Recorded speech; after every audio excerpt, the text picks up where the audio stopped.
রাজ্য প্রশাসনে কাজের গতি বাড়াতে এবং কেন্দ্র রাজ্য সমন্বয় জোরদার করতে উদ্যোগী হলেন মুখ্যমন্ত্রী শুভেন্দু অধিকারী।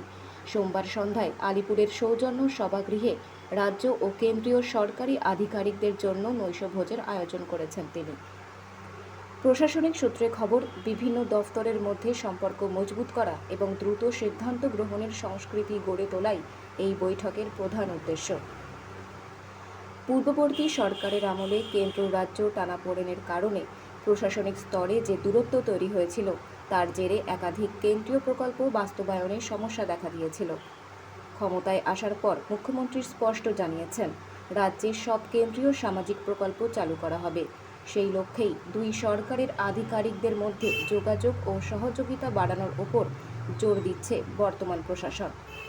পাশাপাশি প্রশাসনের অন্দরে দীর্ঘদিন ধরে চলা চাপ ও ভীতি পরিবেশ দূর করে স্বাভাবিক কর্মপরিবেশ ফিরিয়ে আনতেও সক্রিয় মুখ্যমন্ত্রী।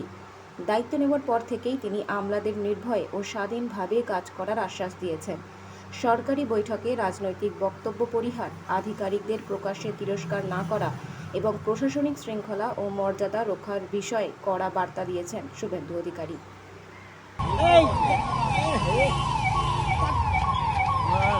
এটা নাকি? হ্যাঁ, এটাই।